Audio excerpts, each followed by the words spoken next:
Hello friends, बरायबाय Bodo Job Info official YouTube channelआव आसा खालामो गासिबो नोंथांमोना मोजां दङ। दा फैनानै लास्ट स्टेज सफैबाय आरो गोदान साख्रि आरो लोगोसे टेटनि रिजाल्ट मा जागोन। गोबांथार कमेन्ट्स फैगासिनो दङ। आं साननैसो बिजि दंमोन बेनि थाखायनो आपडेट खालामाखैमोन। दा नोंथांमोना लेटेस्ट आपडेट लाबोदों जाहाथे नोंथांमोना भिडिअ नायो दा गोबाव खालामा जाय नोंथांमोना चेनेलाव गोदान साबस्क्राइब खालामना ला जाहाथे लेटेस्ट साख्रिनि आपडेट नोंथांमोना मोननो हायो। दा जोङो फार्स्टआवनो फैबाय BTC साख्रिनि सायाव मानोना गोबां इउथ्सआ आंनि चेनेलाव नायो आरो गोबांथार कमेन्ट्स खालामगासिनो दङ बेनो जाबाय टेटनि रिजाल्ट मानोना गभर्नमेन्टनिफ्राय बुंनाय बायदिब्ला बुंदोंमोन जे इलेक्सननि सिगां टेटखौ होगोन होननानै गासैबो रेडि जाबाय होननानै आरो डकुमेन्ट्स भेरिफिकेसनाबो गासैबो खालामजोब्बाय नाथाय दुखुनि बाथ्रा दा रिजाल्टखौ नोंथांमोना दायो मोननाय नंथ'ला बेनो जाबाय नोंथांमोननि LP आरो UPनि जेनाखि फाइनाल लिस्ट 984 पस्टआ दङमोन दा बेखौ होनो हाथ'ला दायो मानोना दायो MCC नांबाय स' नोंथांमोना बेनि रिजाल्टखौहाय मे मान्थआव नङाबा जुन जुलाइआवसो नोंथांमोना मोनसिगोन स' दायो नोंथांमोना मोननाय नङा मानोना इलेक्सना नोंथांमोना 4 मेआवसो माने रिजाल्टआ मोनगोन नालाय बेनिफ्राय सरकार दानाय माने गोबां टाइम लागोन माखासे प्रसेस थायो आसाम लेभेलाव अर्डारखौ मोननाय नंथ'वा मानोना माखासे जिनिसा अर्डारा आसामनिफ्रायसो फैयो BTC साख्रिबाबो देन बेखायनो नोंथांमोना मेनि लास्ट सप्ता नङाबा जुन दानावसो बेनि फाइनाल लिस्टखौ मोननाय चान्सआ दंसै नाथाय गोबां आसा खालामदोंमोन आरो गोबांथार जेनाखि माखासे नेताफ्रा बुंदोंमोन जे गासिबो रेडि जाजोब्बाय इलेक्सननि सिगां होगोन होननानै नाथाय बे गासिबो फैमाल जाबाय बेखौ नोंथांमोना नेथ'नांसिगोन थ' बेखौ जों मिन्थिबाय मानोना गोबांथार कमेन्ट्स खालामना सोंदोंमोन नालाय बेखौ नोंथांमोना क्लियार खालामबाय दानिया फैबाय नोंथांमोननि साख्रि बेनो जाबाय PNRDनि एबा ब्लकनि साख्रि दा बेवहाय पस्टआ नोंथांमोना ओंखारदोंमोन बेनो जाबाय 1500नि बारा पस्टआ दङ कन्ट्रेक्चुअल बेसिसआव दा बेखौ नोंथांमोना नायनो हागोन आरो बे पस्टआ नोंथांमोना मिथिगौ जे नोंथांमोना MGNREGA बेनिफ्राय PMAYSनि खामानि जागोन आरो बिनि सेलेक्शन प्रसेसआ बेनो जाहैबाय फार्स्टआवनो रिटेन टेस्ट लागोन आरो लोगोसे नोंथांमोनखौ भाइभा टेस्ट लानाय जागोन आरो बे लास्ट डेट फैथारबाय बेनो जाबाय गाबोन लास्ट डेट तो बेनो जाबाय 22 मार्च आरो इलेक्शन जोबनाय लोगो लोगोनो बिनि एग्जामखौ कन्डाक्ट खालामगोन आसाम सरकारा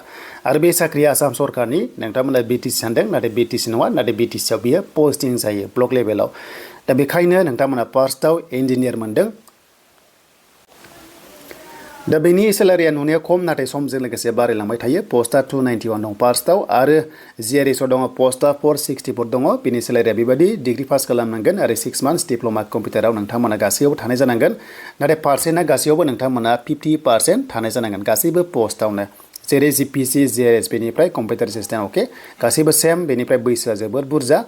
18 निफ्राय 45 इयार्ससिम जोंनि STआ एप्लाइखौ खालामनो हागोन दा बेनो जाबाय ST कोटा नैबे ST कोटायाव नोंथांमोना हिन्जावफोर हौवाफोर गासैबो खालामनो हायो आरो जुदि मोजां मार्क्स मोनोबा नोंथांमोना आनरिजार्भआवबो माने थांनो हायो आरो अके स' बेखायनो बयबो जायफ्रा इन्टारेस्टेड दङ ब्लक लेभेलाव साख्रि मावनो नोंथांमोना एप्लाइ खालामदो दा बेनो जाहैबाय नोंथांमोननि डिटेल्स दिनैनो खालामखादो आरो गाबोन लास्ट डेट बिनि उनाव नोंथांमोना चान्सखौहाय मोननाय नङाबो जानो हागौ दानिया बिनि एग्जामा 75नि जागोन नोंथांमोना मोनदों OMR सिटआव अफलाइन जागोन नोंथांमोना जन वाइसआव एग्जामखौ होनांगोन दा नोंथांमोना मिथिगौ देन बेनिफ्राय मोनसेयाबानो 1 मोनगोन आरो बेवहाय नेगेटिभ मार्किंआ 0.25 दङ अके स' बेखायनो नोंथांमोना जाहाथे बेखौ नायो दे बेनिफ्राय नोंथांमोननि सिलेबास होनाय दंखायो बेखौ नायबानो जाबाय आरो भाइभा टेस्टआव 25 मार्क्स दङ जायनो माने एग्जामखौ क्लियार खालामनो हागोन भाइभा टेस्ट थांबाथाय चान्स गासै नोंथांमोनखौ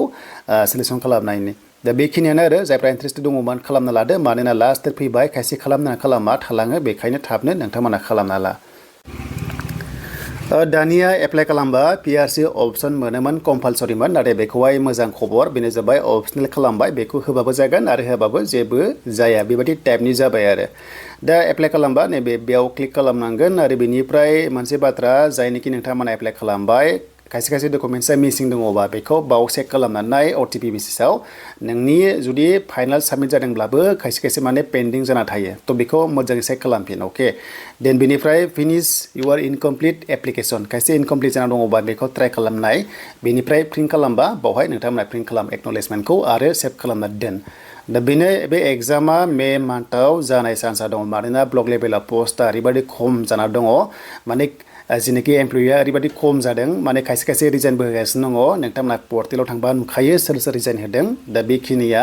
थाब एग्जाम जागोन आरो थाबनो नोंथांमोना साख्रि मोनगोन आरो मोजां खबरा बेनो 60 इयार्ससिम जायनि बैसोआ 45 इयार्स जाबाय एबा 10 बोसोर कन्टिनिउ साख्रि मावबाय बिथांमोना 60 इयार्ससिम माने मावनो मोननाय खालामबाय बेबायदि टाइपनि निउसाव होगासिनो दङ दा बेनो नोंथांमोननि थाखाय दिनैनि लेटेस्ट आपडेट दा BTC साख्रिनि सायाव नेक्स्टआव कभार खालामगोन